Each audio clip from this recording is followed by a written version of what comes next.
દાખલા નંબર 11. નહેરના એક કિનારા પર ટીવીનો ટાવર શિરોલંબ ઊભો કરવામાં આવેલ છે. ટાવરની સામેના બીજા કિનારા પર રહેલા એક બિંદુથી ટાવરની ટોચનો ઉચ્છેદ કોણ 60 અંશ છે. ટાવરના તળિયા અને નિરીક્ષણ બિંદુને જોડતી રેખા પર આવેલા અને નિરીક્ષણ બિંદુથી 20 કિમી દૂર એક બિંદુથી ટાવરની ટોચના ઉચ્છેદ કોણનું માપ 30 અંશ છે, જે તમને આકૃતિ દોરીને આપી દીધી છે. હમણાં હું દોરું તે પ્રમાણે. તો ટાવરની ઊંચાઈ અને નહેરની પહોળાઈ શોધો. આપણે બે વસ્તુ મેળવવાની છે, એક તો ટાવરની ઊંચાઈ અને નહેરની પહોળાઈ. વિદ્યાર્થીઓ, જો તમે રકમને એકસાથે બધી વાંચશો, પહેલી વાર વાંચી નાખવાની એકસાથે, પછી ધીમે ધીમે થોડું થોડું વાંચતા જાઓ અને એ પ્રમાણે આકૃતિ દોરતા જાઓ, એટલે લગભગ 100% દાખલાની આકૃતિ તમારી વ્યવસ્થિત દોરાશે. હવે શું કીધું પહેલાં જુઓ. નહેરના એક કિનારે, આ આપણે એક નહેર દોરીએ. આ નહેરની પહોળાઈ, બરાબર, આ નહેર છે, નહેર. નહેરના એક કિનારે, કારણ કે નહેર આવી રીતે આમ જતી હોય, આ નહેર હોય, પાણી આમ જતું હોય, તો એનો એક આ કિનારો હોય અને એક આ કિનારો હોય, બે કિનારા હોય. નદી હોય તોય પણ બે કિનારા હોય, નહેરને પણ બે કિનારા હોય. તો એમાં એક કિનારો આ છે ને એક કિનારો આ છે. તો એક કિનારા પર ટીવીનો ટાવર શિરોલંબ એટલે 90 અંશના ખૂણે ઊભો કરવામાં આવેલો છે. એટલે હવે આપણે અહીંથી આ ટીવીનો ટાવર આપણે ઊભો કરીએ. અહીંથી ટીવીનો ટાવર ઊભો કરવામાં આવેલો છે. આ શિરોલંબ કહેવાય. એટલે આપણે જમીન સાથે, જો આ જમીન છે, જમીન સાથે શિરોલંબ એટલે આ રીતે 90 અંશનો ખૂણો થાય. અહીંયા આ જે ખૂણો બને એ 90 અંશનો ખૂણો બને, એને શિરોલંબ કહેવામાં આવે છે. અત્યારે આપણે આ જમીન છે, તો શિરોલંબ કરવું હોય તો આ રીતે શિરોલંબ કહેવાય. શિરોલંબ ઊભો કરવામાં આવેલ છે ટાવરની સામેના બીજા કિનારે. એટલે હવે આ બીજો કિનારો છે. બીજા કિનારા પર રહેલા એક બિંદુથી, એટલે આ બિંદુ છે, આ બિંદુથી ટાવરની ટોચનો ઉચ્છેદ કોણ 60નો છે. એટલે અહીંથી આપણે આ ટોચ, ટાવરની ટોચ, આ ટાવરની ટોચનો ઉચ્છેદ કોણ 60નો છે. એટલે અહીંથી આ દોરી નાખો લીટી. તમારે ફૂટપટ્ટીનો ઉપયોગ વિદ્યાર્થીઓ કરવાનો. આ ખૂણો જે બન્યો, દ્રષ્ટિરેખા અને સમક્ષિતિજ રેખા વચ્ચે જે ખૂણો બન્યો તે 60 અંશનો બન્યો. હવે બીજું, ટાવરના તળિયા અને નિરીક્ષણ બિંદુને જોડતી રેખા પર આવેલ અને નિરીક્ષણ બિંદુથી 20 કિમી દૂર એક બિંદુથી ટાવરની ટોચના ઉચ્છેદ કોણનું માપ 30નું છે. આ ટાવર અને બિંદુને જોડતી રેખા, એટલે આવી રીતે આમ લંબાવી દો, તો આ રેખા પર હવે ટાવરથી વિરુદ્ધ દિશામાં આમ જવાનું છે. આમ જાવ તો અહીંયા નહેર છે. આ નહેરનો નીચેનો ભાગ આમ ખાળિયો હોય ને એ રીતનું છે. એટલે ટાવરથી દૂર, અહીંયા દૂર કીધું છે, દૂર બીજા એક બિંદુથી ટાવરની ટોચનો ઉચ્છેદ કોણ જોતા, ટાવર ઉપર જોતા જે ખૂણો બને એને ઉચ્છેદ કોણ કહેવાય. તે 30નો માલુમ પડે. ધારો કે અહીંથી 20 મીટર દૂર ચાલ્યા, 20 મીટર દૂર અહીંયા આવ્યા.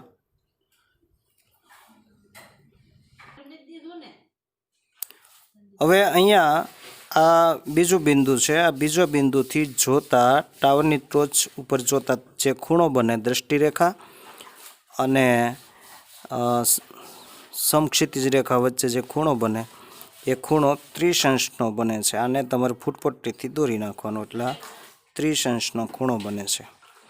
હવે અહીં બે ત્રિકોણો થયા, એક આ નાનો ત્રિકોણ અને એક આ મોટો ત્રિકોણ. હવે નામ આપી દઈએ A, B, C અને D. બરાબર. તો હવે એ બી અહીં એ બી બરાબર ટાવર, જેને આપણે એક ધારી લઈએ કોઈ અંકથી x મીટર ટાવરની ઊંચાઈ બરાબર x મીટર ધારતા. પછી બીસી નહેરની પહોળાઈ, બીસી બરાબર નહેરની પહોળાઈ, જેને આપણે વાય ધારીશું, આને વાય ધારીશું. આનું માપ આપણી પાસે નથી, વાય મીટર ધારતા. હવે સીડી એટલે 20 મીટર.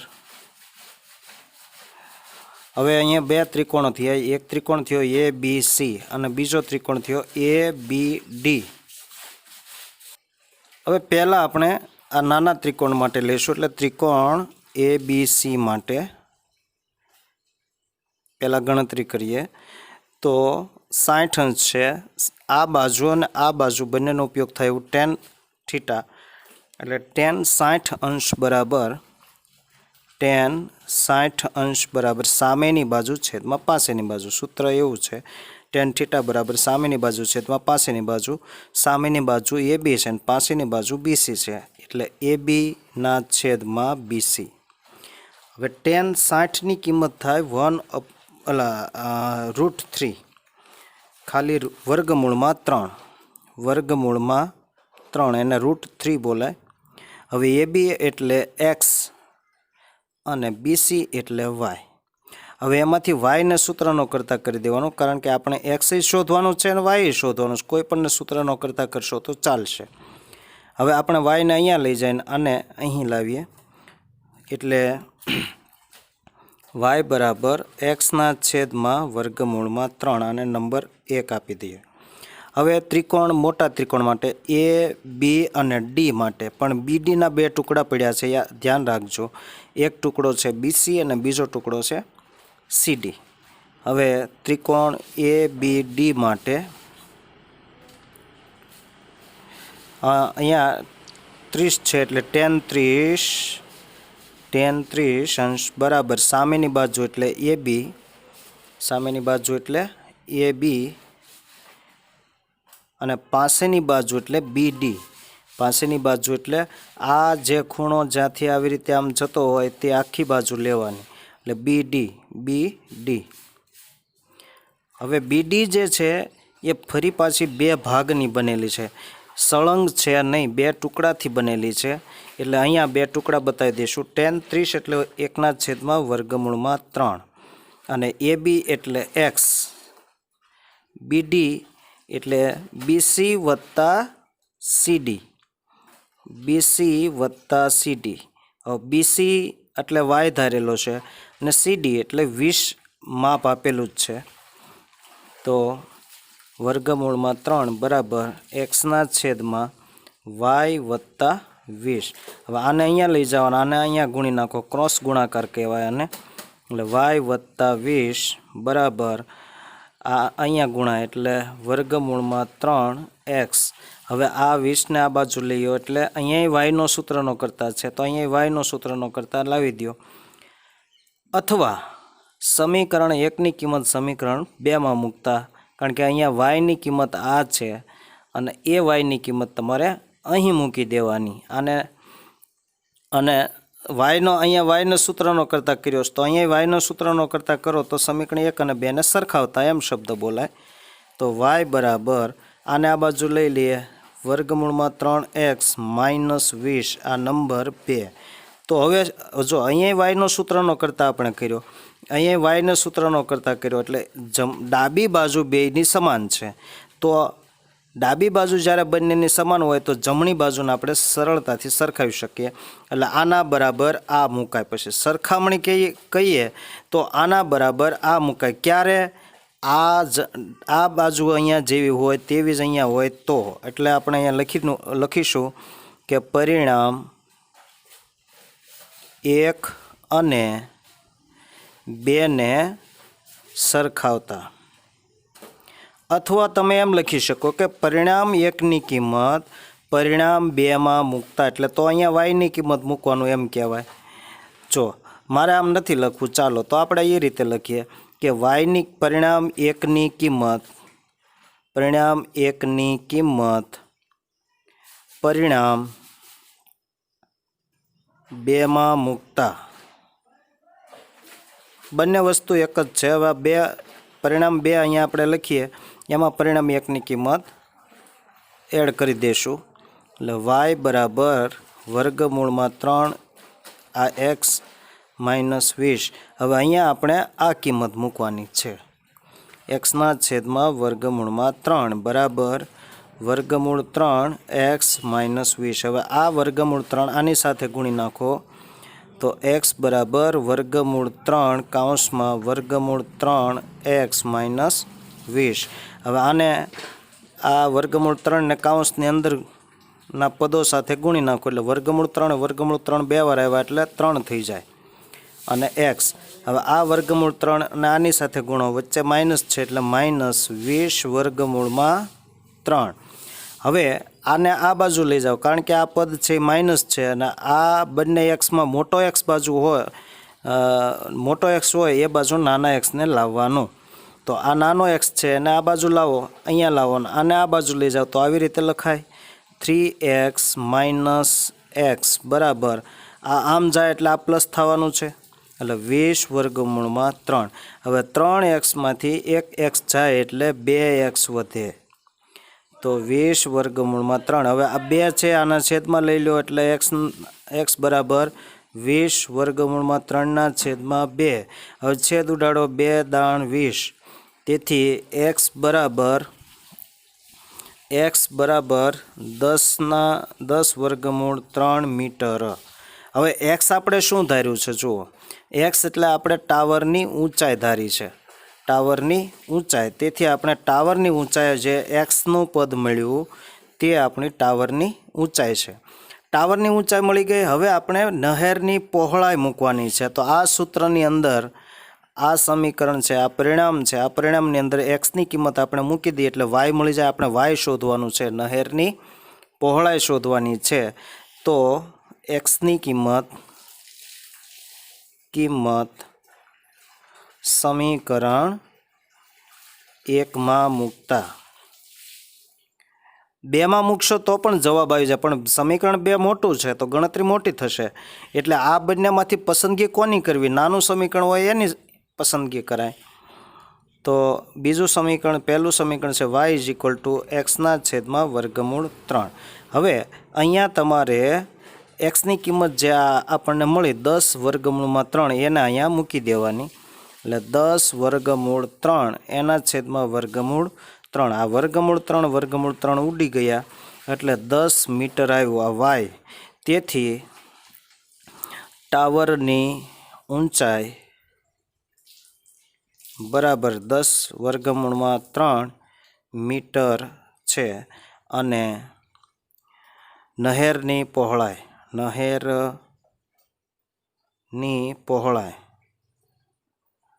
બરાબર 10 મીટર છે. દાખલા નંબર 12. 7 મીટર ઊંચી ઇમારત પરથી એક કેબલ ટાવરની ટોચનો ઉચ્છેદ કોણ 60 અંશનો અને ટાવરના તળિયાનો અવછેદ કોણ 45નો છે. તો ટાવરની ઊંચાઈ શોધો. હવે એક ઇમારત છે અને એક કેબલ ટાવર છે, આ બંનેમાં કોણ ઊંચું છે કેમ ખબર પડે? તો એનો મતલબ કે ઇમારત પરથી ટાવર ઉપર જોતા ઉચ્છેદ કોણ બને છે. ઉચ્છેદ કોણ બને છે એનો મતલબ કે ટાવર ઊંચો છે ઇમારત કરતાં. હવે આ ઇમારત ઉપરથી ટાવરની ટોચ ઉપર જોવે છે ને ટાવરના તળિયે પણ જોવે છે. એટલે અહીં બે પ્રકારના ખૂણા બનશે, એક ઉચ્છેદ કોણ બનશે અને નીચે જોવે છે એટલે અવછેદ કોણ બનશે. તો આ જમીન છે, પહેલાં આપણે આ જમીન દોરી નાખીએ, આ જમીન બરાબર. હવે આ જમીન ઉપર એક ઇમારત છે અને એની સામે એના ભાગમાં એક ટાવર છે. ઇમારત છે એ ઊંચાઈમાં નીચી છે, નાની છે, બરાબર. આ ઇમારત, અને આ ઇમારતની ઊંચાઈ છે 7 મીટર છે, એટલે આ 7 મીટર આ ઇમારત છે, 7 મીટર ઇમારત. હવે આ ઇમારત પરથી અહીંયાથી જોતા, અહીંથી જોવે છે, અહીંયા કોઈ છોકરો છે કે એ ઉપરથી અહીંયા ટાવરની ટોચ ઉપર જોવે છે અને ટાવરના તળિયે જોવે છે, એટલે એક અહીંયા ટાવર આપણે ઊંચો દોરીએ.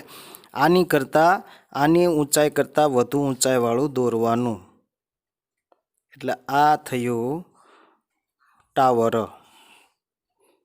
Cable tower. કેબલ એટલે પુલ જે છે, ટાવર ઉપર ઊભા કરી અને કેબલ ટાવરથી પુલ બાંધેલો હોય, તો આવા ટાવર છે, કેબલ ટાવર. અને આ કેબલ ટાવરની ટોચનો ઉચ્છેદ કોણ, હવે અહીંયા ટોચ ઉપર જોવે છે તો અહીંયા ખૂણો બને છે. હવે આ ખૂણો કોની સાથે બનાવશું, તો એના માટે આ જે ક્ષિતિજ રેખા છે એને સમાંતર બીજી આપણે અહીંયા રેખા દોરવાની, પૃથ્વીની સપાટીને સમાંતર ક્ષિતિજ રેખા, એટલે સમક્ષિતિજ રેખા કહેવાય. સમક્ષિતિજ રેખા સાથે આ ખૂણો બને છે, અને એ ખૂણ આ દ્રષ્ટિ રેખા અને આ ક્ષિતિજ રેખા એ બે વચ્ચે જે ખૂણો બન્યો એ 60 અંશનો ખૂણો બને છે.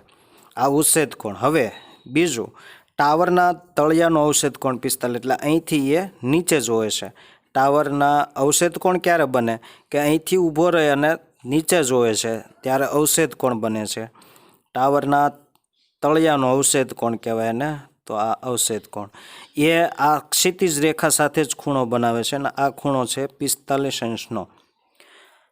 હવે આ જે અવક્ષેદ કોણ છે, મેં પહેલાં પણ કહ્યું હતું કે અવક્ષેદ કોણ આવે એનો તમારે ઉચ્છેદ કોણ બનાવી નાખવાનો, કારણ કે યુગ્મ કોણની જોડ પ્રમાણે આ ઝેડ થાય છે, અને ઝેડમાં આ ખૂણો 45નો હોય તો આ ખૂણો 45નો થાય. તો અહીંયા આ ઝેડ પ્રમાણે અવક્ષેદ કોણનું ઉચ્છેદ કોણમાં રૂપાંતર કરી નાખવાનું, એટલે આ 45 અંશ.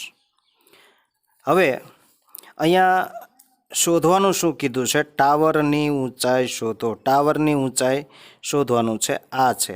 હવે જો આ ઇમારતની જેટલી ઊંચાઈ હશે, અહીંયા આપણે આ રેખા દોરી, આ રેખાખંડ આપણે દોર્યો, એટલે શું થયું, આ 7 મીટરની ઊંચાઈ છે, તો એનો મતલબ કે એટલી આ ટાવરની કુલ ઊંચાઈમાંથી આટલી ઊંચાઈ તો 7 મીટર થઈ ગઈ, એટલે આટલી ઊંચાઈ તો આપણને મળી જ ગઈ. ચાલો હવે આપણે શોધવાની છે આટલી ઊંચાઈ, પણ આ ઊંચાઈ શોધવા માટે આપણી પાસે આ બાજુનું માપ હોવું જરૂરી છે. તો એ બાજુનું માપ ક્યાંથી મેળવશું, આ બાજુનું માપ મેળવવા માટે આ બાજુનું જે માપ છે એ જ અહીંયા છે. તો આ ત્રિકોણની મદદથી આપણને આનું માપ મળશે. આનું માપ મળ્યા પછી તમે આનું માપ મેળવી શકશો. પછી છેલ્લે આપણે આટલા ભાગનું અને આટલા ભાગનો સરવાળો કરીશું, એટલે ટાવરની કુલ ઊંચાઈ આપણને મળશે. તો A, B, C, D અને E નામ આપી દઈએ. હવે AC એટલે ટાવરની ઊંચાઈ, AC બરાબર ટાવરની ઊંચાઈ. પછી CD એટલે ટાવર અને ઇમારત વચ્ચેનું અંતર, CD બરાબર BE ટાવર અને ઇમારત વચ્ચેનું અંતર બરાબર આપણે શું ધારીશું, એને y ધારીશું, આને આપણે x ધારીશું. આ માપ x અને આટલું માપ y ધારીશું, x મીટર ધારતા. હવે DE અને BC એ ઇમારતની ઊંચાઈ છે. DE બરાબર આટલો જ માપ અહીંયા છે, BC બરાબર ઇમારતની ઊંચાઈ.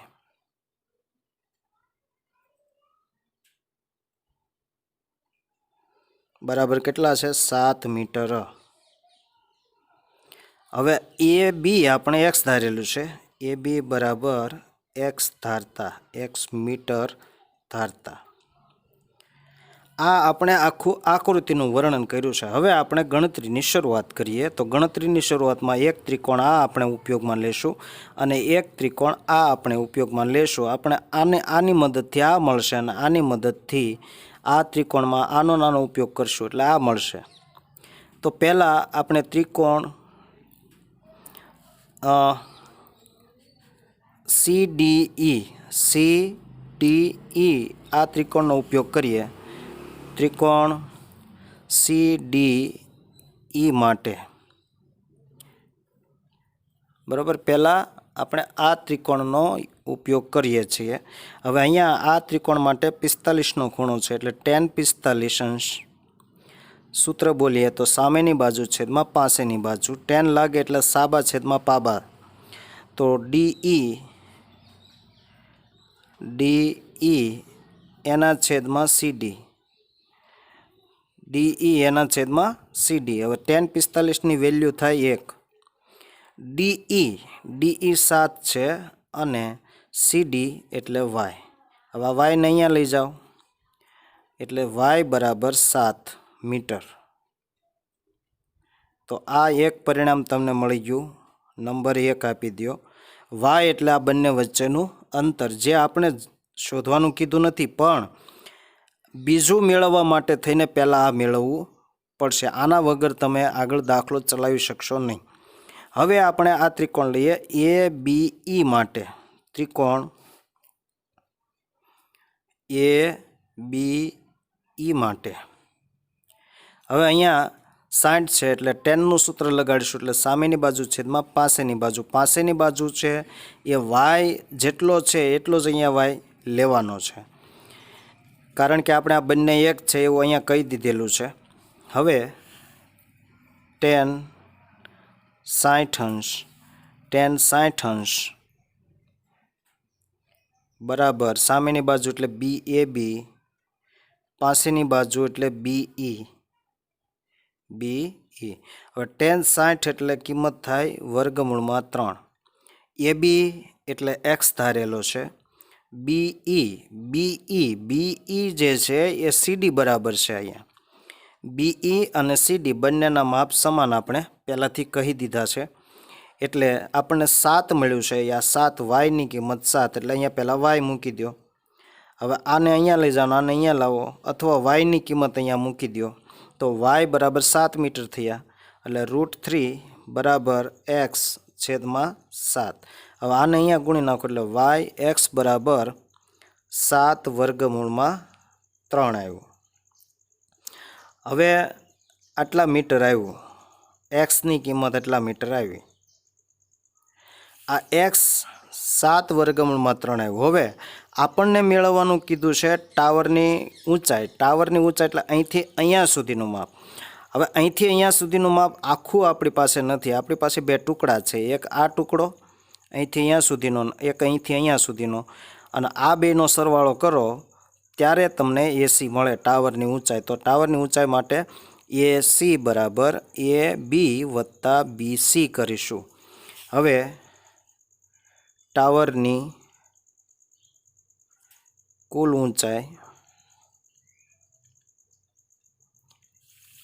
ઊંચાઈ કેટલી છે? AC બરાબર શું લખીશું? AB વત્તા BC બરાબર, AB વત્તા BC। હવે AB એટલે એક્સની કિંમત આપણે અહીંયા આવેલી જ છે તો અહીંયા x વત્તા BC એટલે 7। એક્સની કિંમત છે 7 વર્ગમૂળમાં 3, 7 વર્ગમૂળમાં 3 વત્તા 7। હવે આમાંથી 7 કોમન કાઢી નાખો એટલે 7 વર્ગમૂળમાં 3 વત્તા 1 મીટર। તો આ જે આપણને મળી ટાવરની કુલ ઊંચાઈ AC। આપણને ટાવરની કુલ ઊંચાઈ મેળવવાની કીધી છે તો આ ટાવરની કુલ ઊંચાઈ થઈ। દાખલા નંબર 13, દરિયાની સપાટીથી 75 મીટર ઊંચી દીવાદાંડી પરથી અવલોકન કરતા દરિયામાં રહેલા 2 વહાણોના અવશેષ કોણના માપ 30 અંશ અને 45 અંશ માલુમ પડે છે। જો એક વહાણ બીજા વહાણની બરોબર પાછળ હોય અને બંને વહાણો દીવાદાંડીની એક જ બાજુએ આવેલા હોય તો બંને વહાણો વચ્ચેનું અંતર શોધો। હવે આ દરિયો જે છે આ દરિયાની સપાટી આપણે લઈએ। આ દરિયાની સપાટી, બરાબર, દરિયાનું પાણી એની ઉપરની સપાટી જે સમતલ હોય છે, આ દરિયાની સપાટી છે। હવે દરિયાની સપાટીનો જે કિનારો હોય, અહીંયા કિનારે એક દીવાદાંડી આવી રીતે ઊભી છે 90 અંશના ખૂણે દીવાદાંડી।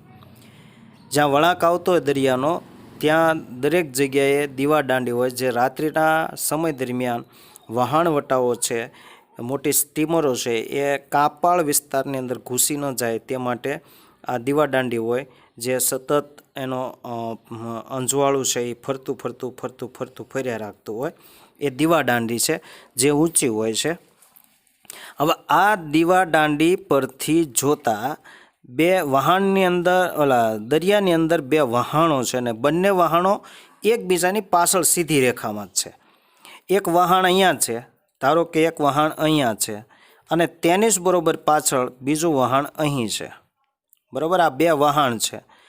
હવે કેટલીક વાર આનો દાખલો તમને બીજી રીતે પૂછે કે અહીંયા તમને કેવું કીધું કે વહાણો છે એ દીવાદાંડીની એક જ બાજુએ છે, એવું કીધું છે।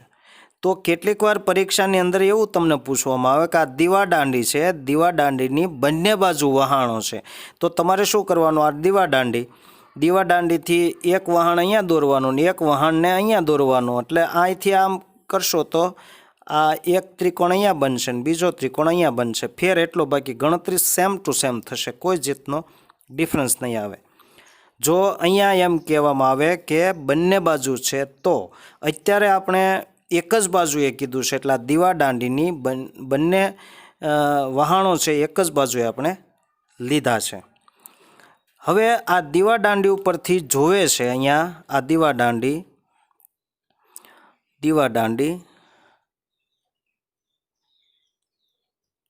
હવે આ દીવાદાંડી દરિયાની સપાટીથી 75 મીટર ઊંચી દીવાદાંડી, આ 75 મીટર પહેલાં ઊંચી છે એવું બતાવી દઈએ। 75 મીટર આ દીવાદાંડી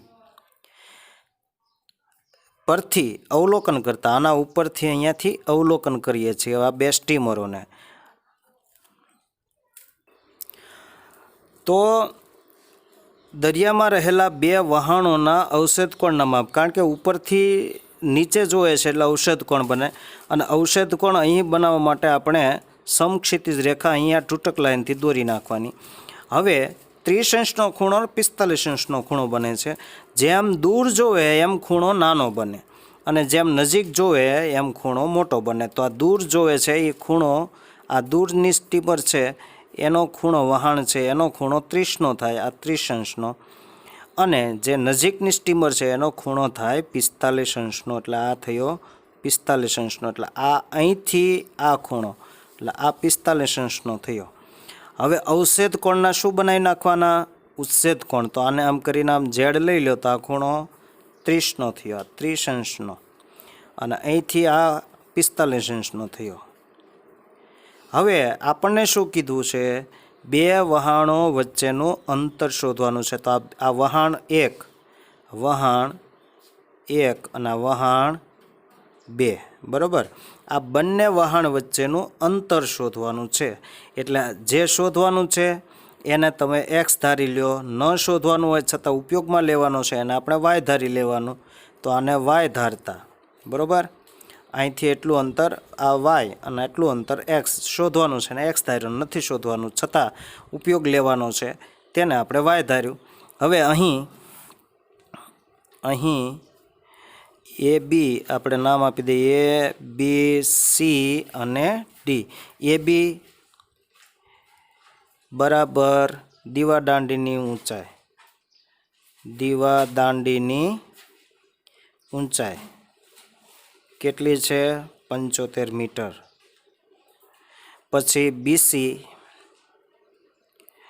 દીવાદાંડીથી પહેલા વહાણનું અંતર, વહાણ એકનું અંતર બરાબર વાય ધારતા, વાય મીટર ધારતા. પછી CD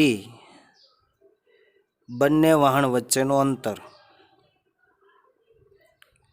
વહાણ વચ્ચેનું અંતર બરાબર આપણે શું ધારીશું? x મીટર ધારતા. એટલે આપણે આ ધારણા કરી છે. શું કરવા કે લખાણ છે ગોબરું ન લાગે અને આપણે અટવાઈએ નહીં આ BC અને CDમાં. એની કરતાં આપણે એની વેલ્યુ મૂકી દઈએ એટલે સરળતાથી આપણને દાખલામાં સમજ પડે. હવે આપણે પહેલા ત્રિકોણ ABC લેશું, કાટકોણ ત્રિકોણ ABC માટે. તો અહીંયા 45નો ખૂણો છે એટલે tan 45 અંશ. તો સૂત્ર સામેની બાજુ છેદમાં પાસેની બાજુ, સામેની બાજુ AB, પાસેની બાજુ BC. tan 45ની કિંમત શું થાય? 1 થાય. AB એટલે 75 અંશ, 75 મીટર, અને BC એટલે y.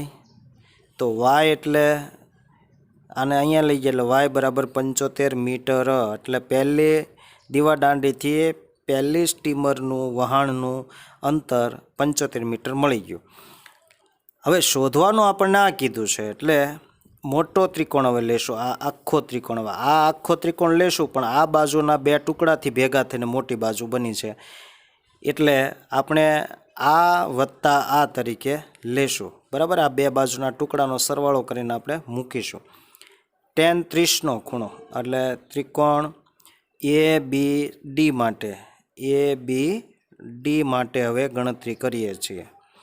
તો tan 30 અંશ બરાબર સામેની બાજુ, આ ખૂણાની સામેની બાજુ એટલે આ થાય, સામેની બાજુ એટલે AB, અને આ ખૂણાની પાસેની બાજુ એટલે આખી થાય BD. હવે tan 30 એટલે 1/√3, AB એટલે 75 અને BD એટલે બે ટુકડા થયા BC અને CD, BC વત્તા CD. હવે આ BC એટલે આપણે y ધારેલો છે અને CD એટલે x ધારેલો છે. એટલે વર્ગમૂળમાં 3, 1/3, 75/y વત્તા x, એમાં yની કિંમત આપણને મળી જ ગયેલી છે 75. તો અહીંયા મૂકી દો 75. 1/√3 બરાબર 75/75 વત્તા x. હવે અહીંયા 75. હવે અહીંયા આ 75 ઉડાડી ન નાખતા, એમ ન ઉડે. ગુણાક અહીંયા સરવાળામાં છે એટલે ઉડે નહીં. તો આને અહીંયા ગુણી નાખો ને આને અહીંયા ગુણી નાખો, ક્રોસ ગુણાકાર કહેવાય. તો 75 વત્તા x આપણે અહીંયા ગુણી નાખીએ ને આને અહીંયા ગુણી નાખીએ બરાબર 75√3. હવે આ અંકને આને આ બાજુ લાવો, આને આ બાજુ લાવો એટલે x બરાબર આપણે x મેળવવાનું છે ગમે તેમ કરીને. તો 75√3 માઇનસ આ બાજુ આવશે એટલે થશે 75.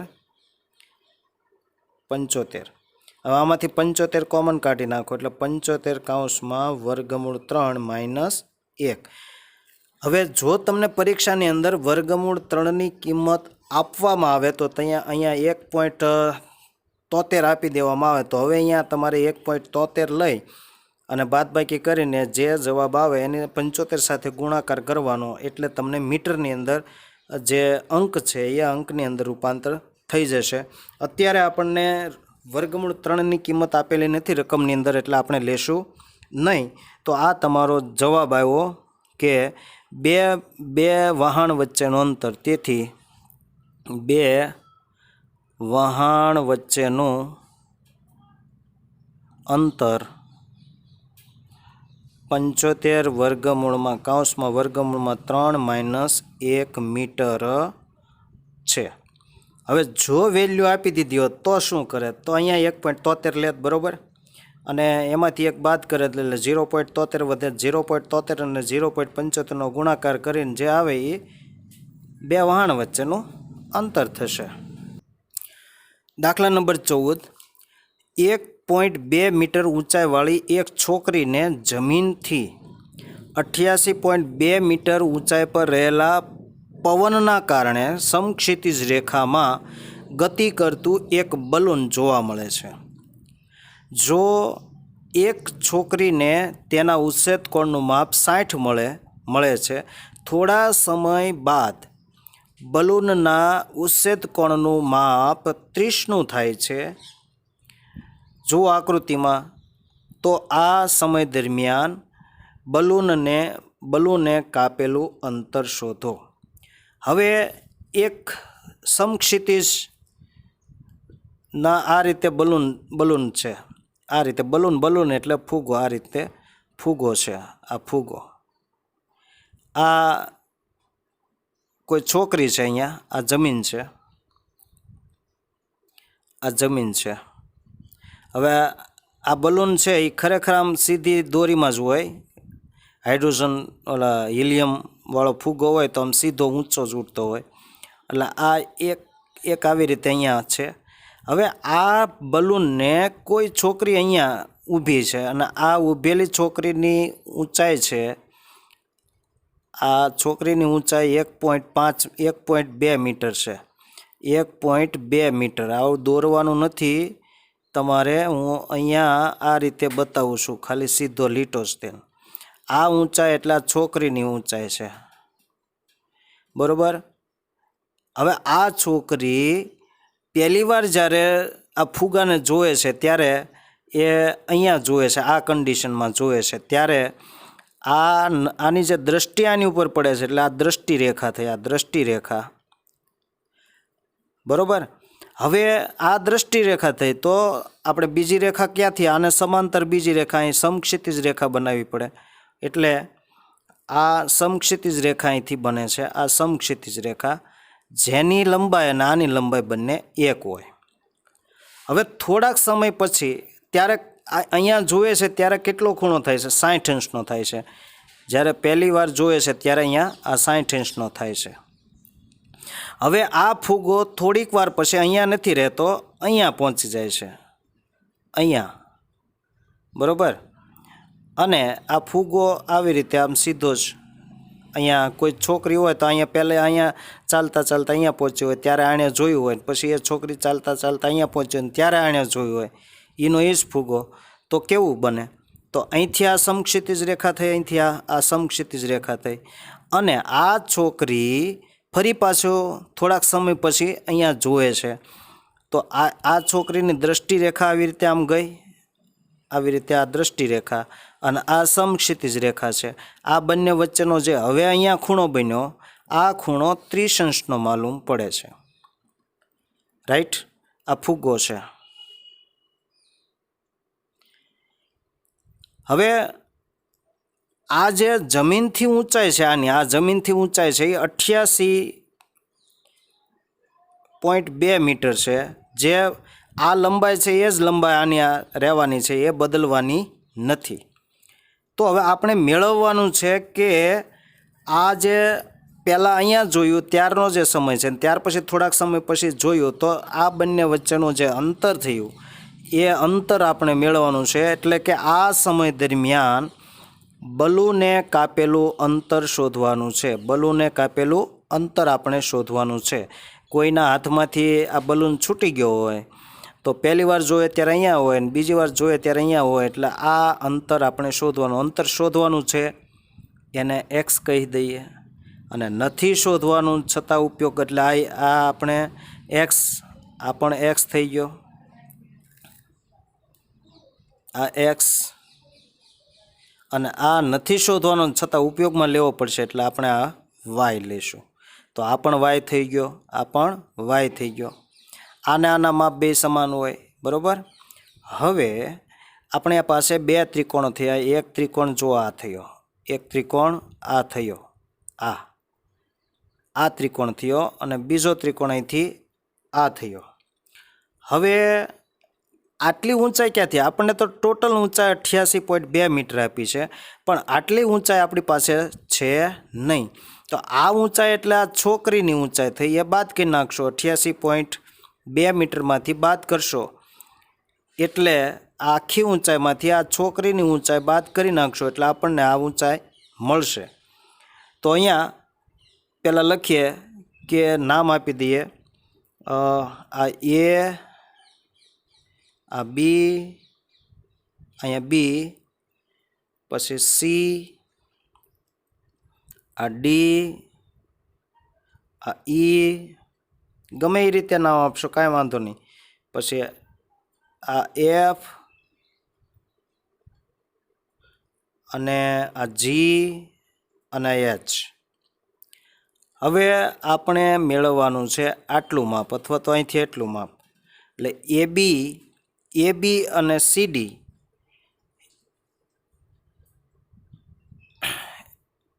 એ બી અને સીડી, એમાં એ બીનું માપ આપણે અહીંયા લખી નાખીએ.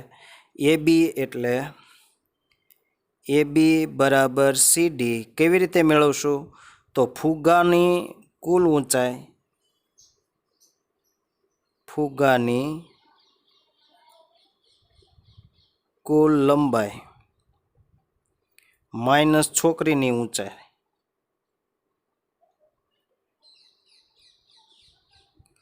તો ફુગ્ગાની લંબાઈ છે 88.2 માઇનસ 1.2, છોકરીની ઊંચાઈ 1.2 છે. તો 2 માંથી 2 જાય એટલે 0. અહીંયા 87, એટલે 8 માંથી 1 જાય એટલે 7, 87 મીટર આવ્યું. આ એ બી બરાબર સીડીની માપ આવ્યું. હવે ઈડી, આ ઈડી જે છે એ છોકરી અને ફુગા વચ્ચેનું અંતર છે, એક્સ મીટર. હવે ઈડી બરાબર એક્સ મીટર ધારતા અને બીડી બરાબર અહીંયા આ એક્સ વાય મીટર ધારતા અને આ એક્સ મીટર ધારતા. હવે પહેલાં આપણે આ ત્રિકોણ લઈએ અને પછી આ ત્રિકોણ લઈશું. ત્રિકોણ BDE માટે, ત્રિકોણ CDE માટે, CDE માટે. હવે આ ખૂણો એટલે કેટલાનો થયો? 60 અંશનો થયો. આ 60 અંશનો. તો tan 60, સામેની બાજુ એટલે CD, પાસેની બાજુ એટલે ED. tan 60 એટલે √3,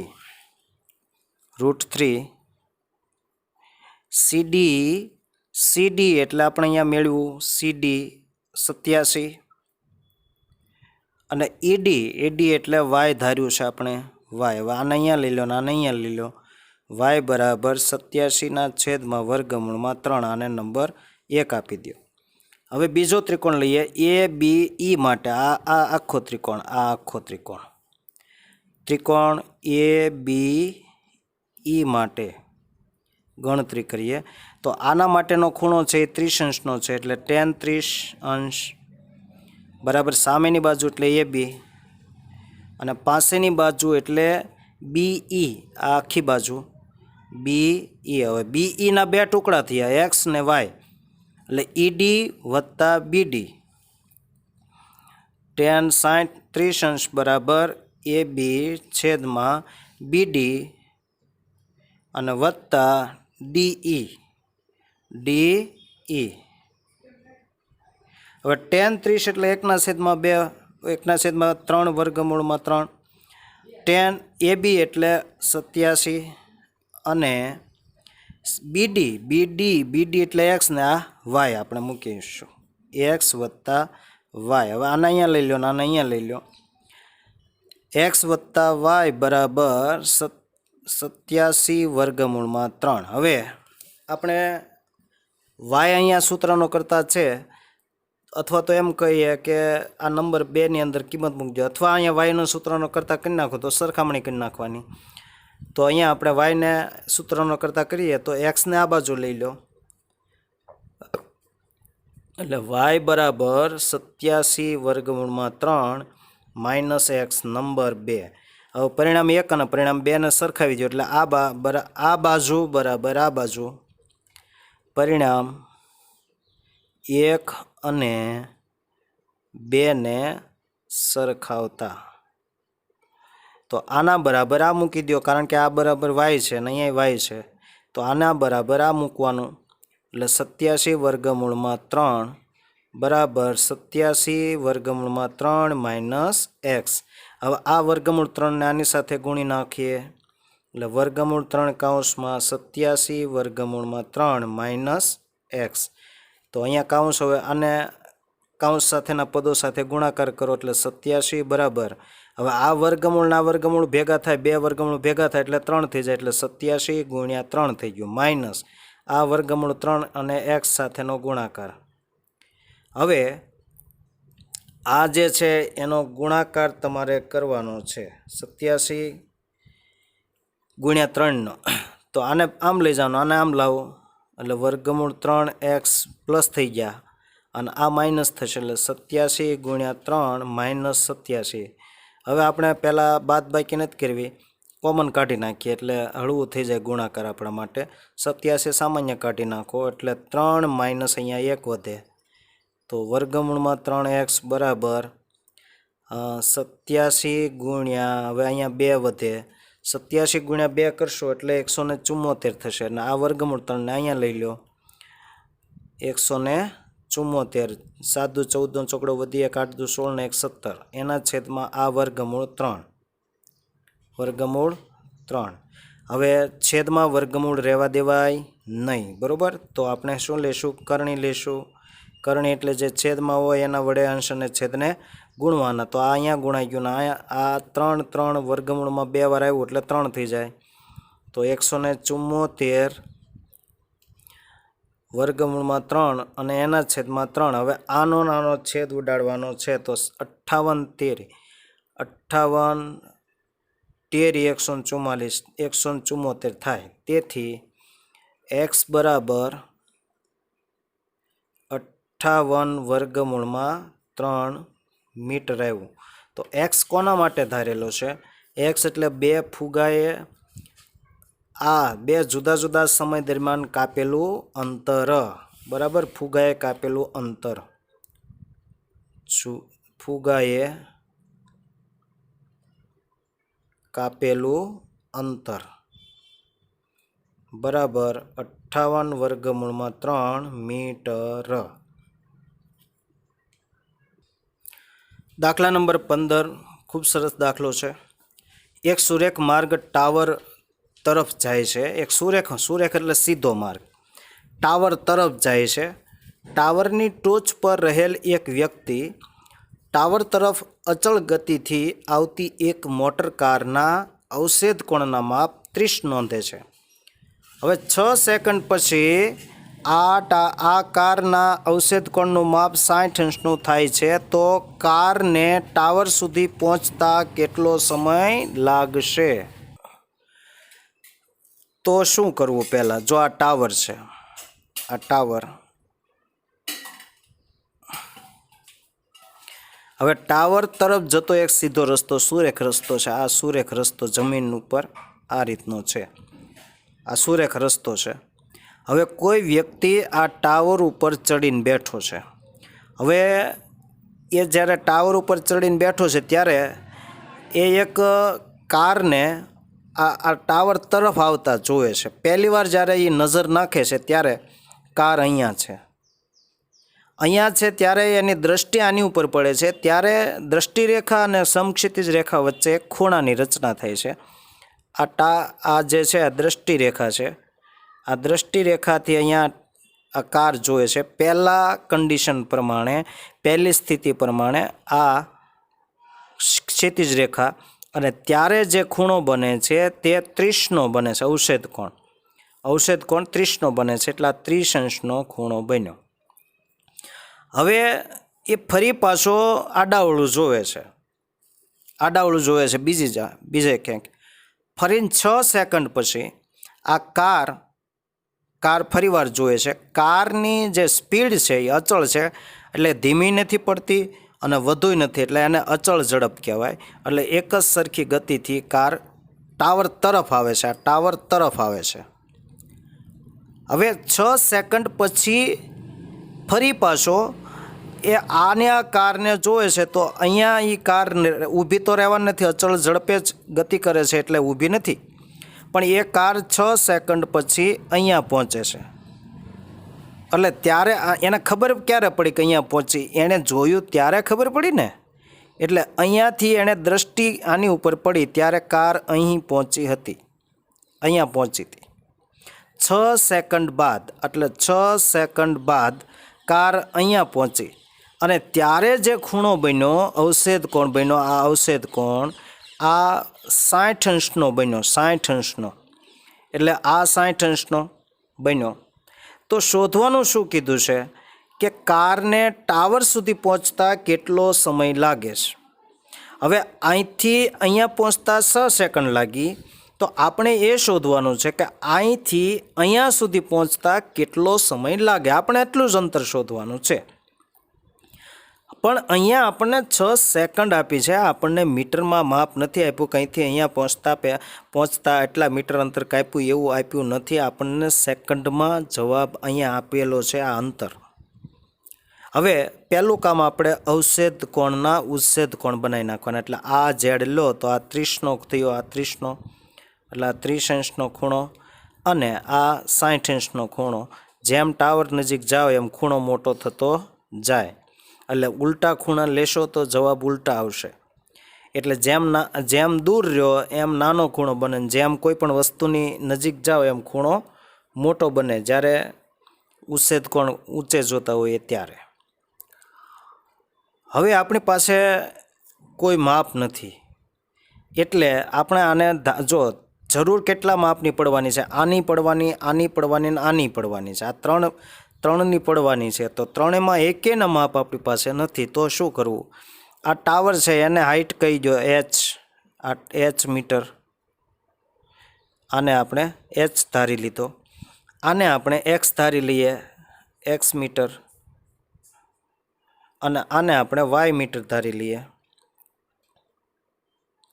તો હવે લખીએ, આપણે નામ આપી દઈએ A, B, C અને D.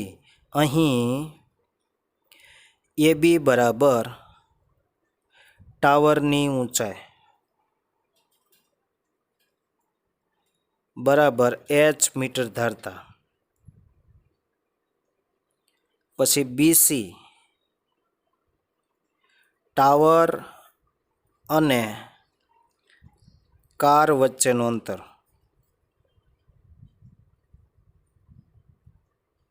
બરાબર x મીટર ધારતા. CD બરાબર 2 કાર વચ્ચેનું અંતર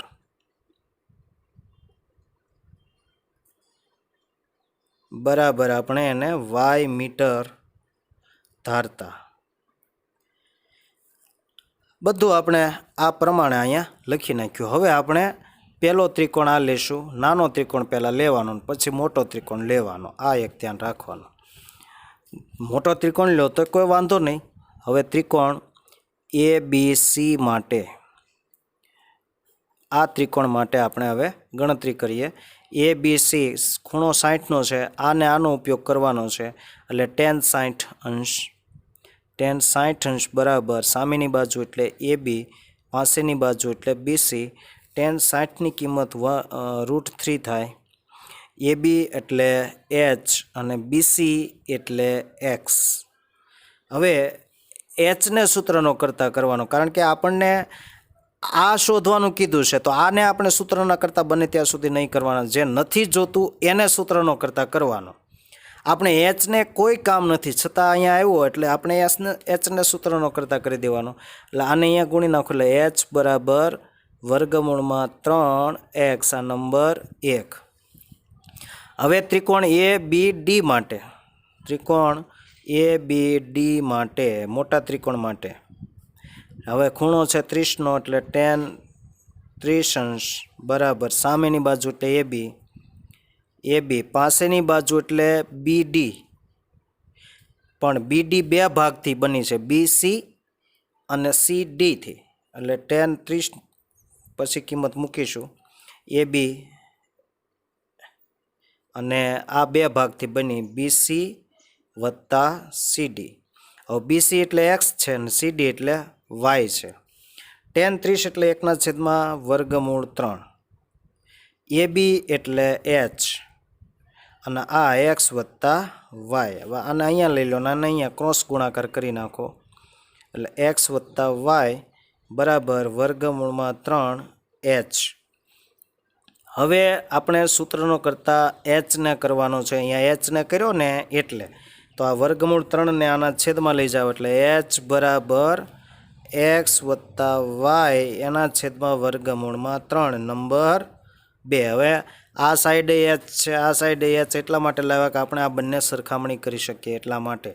તો પરિણામ 1 અને પરિણામ 2 ને સરખાવતા, પરિણામ 1 અને 2 ને સરખાવતા સરખામણી કરીએ એટલે આ બરાબર આ લખી નાખો, આના બરાબર આ લખી નાખો એટલે √3x બરાબર એક્સ વત્તા વાયના છેદમાં 3.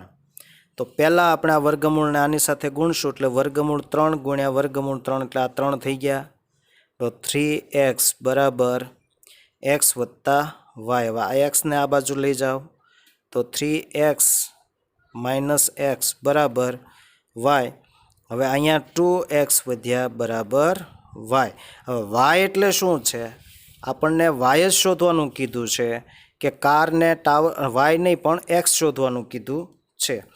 એટલે વાય બરાબર એટલા મીટર આવ્યા, બરાબર. વાય બરાબર 2x મીટર આવ્યા.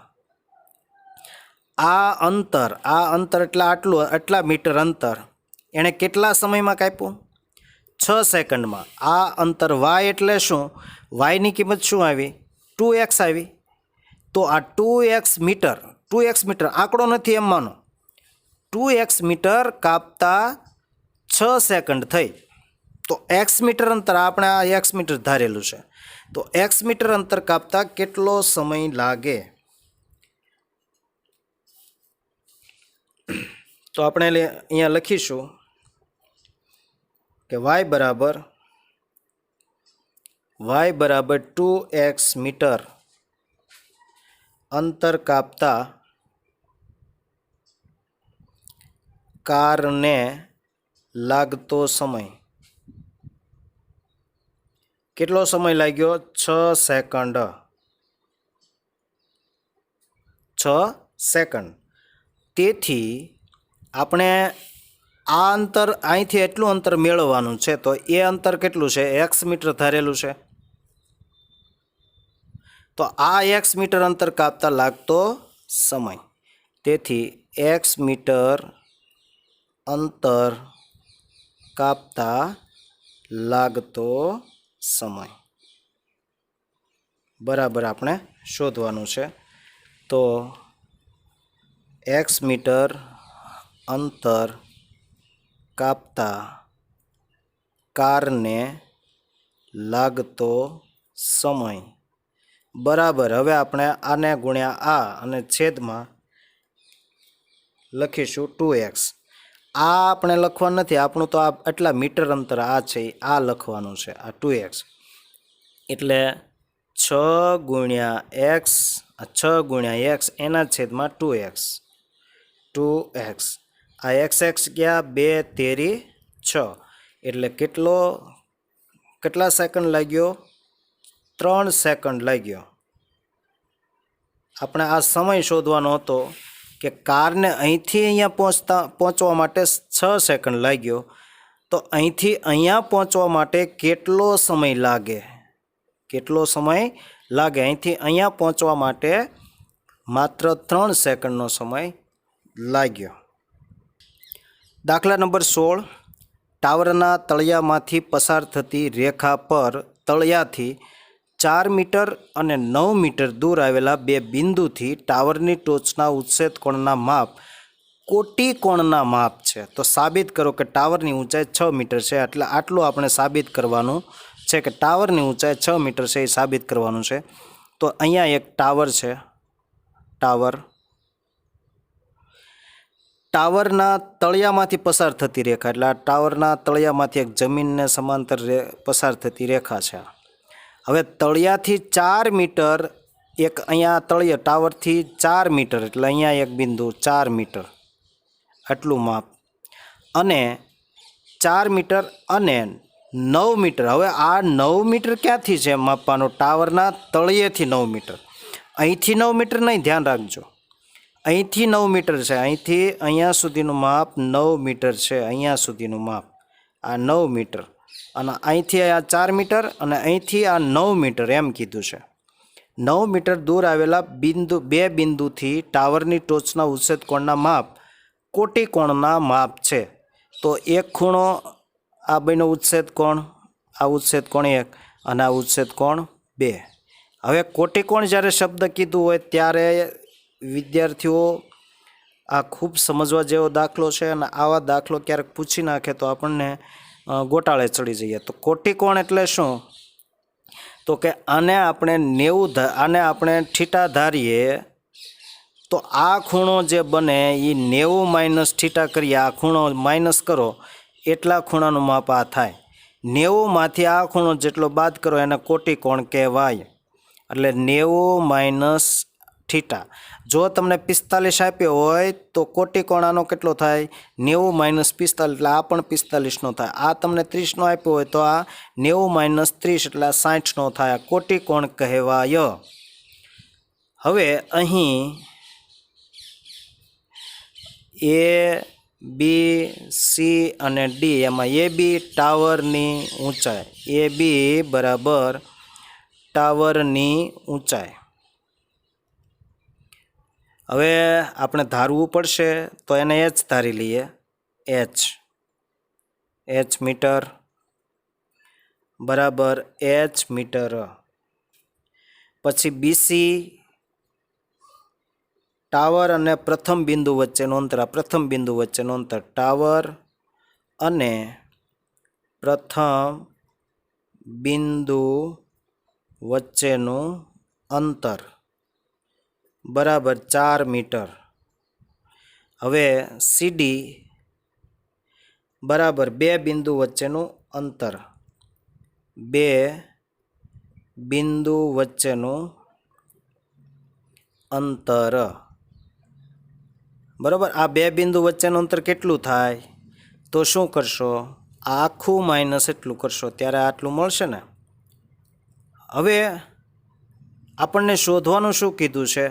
આટલું શોધવાનું કીધું છે. આટલું આપણું માપ આવી જવું જોઈએ ટાવરની ઊંચાઈ. આ એટલે આપણે એને એચ ધારી લીધો.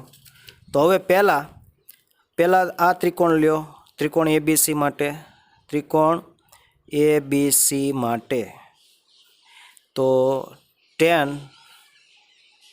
હવે ખૂણો જો 90 માઇનસ થીટા છે, 90 માઇનસ થીટા બરાબર 10 થીટા સામેની બાજુ છેદમાં પાસેની બાજુ એટલે એ બીના છેદમાં બીસી. હવે અહીંયા ઓલા પહેલાં નિત્યસમ યાદ કરો. આ નિત્યસમ sine 90 minus theta, cos 90 minus theta, tan 90 minus theta.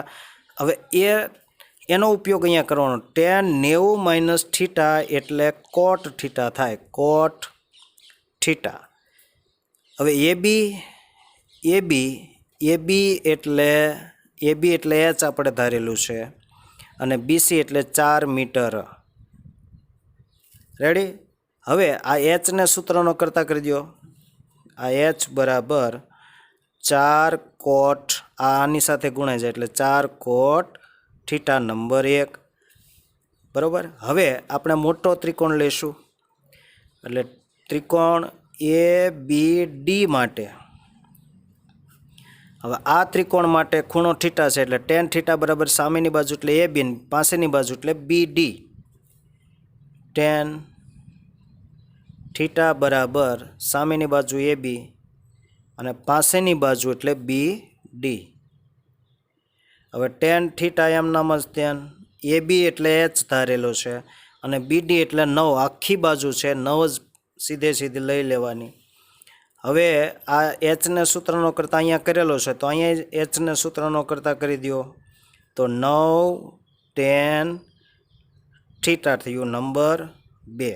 હવે જુઓ અહીંયા એચ બરાબર આ છે, અહીંયા એચ બરાબર આ છે, તો પરિણામ 1 અને પરિણામ 2 ને સરખાવતા અથવા તો અહીંયા એક જો સરખામણી કરશું તો એચ તો નીકળી ગયો, જે આપણે મેળવવાનું જ છે તે જ વયો જશે, એટલે સરખામણી કરશું નહીં, પરંતુ પરિણામ 1 અને પરિણામ 2નો ગુણાકાર કરશું. એટલે ખાસ આ દાખલો તમારે 2-3 વાર રિપીટ કરવો, કારણ કે આ એક જ દાખલો છે કે જેમાં ગુણાકાર કરવાનો આવ્યો.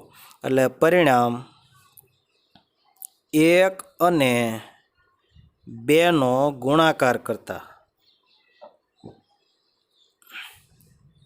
તો ડાબી બાજુનો ગુણાકાર કરો એટલે h ગુણ્યા h, અને જમણી બાજુનો ગુણાકાર કરો એટલે 4 cot થીટા ગુણ્યા 9 tan થીટા. હવે h ગુણ્યા h એટલે hનો વર્ગ થાય, 4 ને 9, 9 ચોક 36 cot થીટા ગુણ્યા tan થીટા. હવે આનું તમે જાણો છો કે જે એકબીજાના વ્યસ્ત હોય ને એનો ગુણાકાર જ્યારે હોય ત્યારે એની કિંમત 1 થઈ જાય. તો hનો વર્ગ બરાબર 36 ગુણ્યા આ 1 થઈ ગયો એટલે 36 જ રહ્યા, 36 એકા 36. હવે વર્ગમૂળ લઈ લો, અહીં વર્ગ છે એટલે સામે વર્ગમૂળ લાગે, અને તેથી h બરાબર 36નું વર્ગમૂળ 36 એટલે 6 થઈ ગયું. તો તેથી ટાવરની ઊંચાઈ 6 મીટર છે, જે સાબિત થઈ ગયું. એટલે આનો જવાબ આપણે પાછળ ક્યાંય હોય નહીં.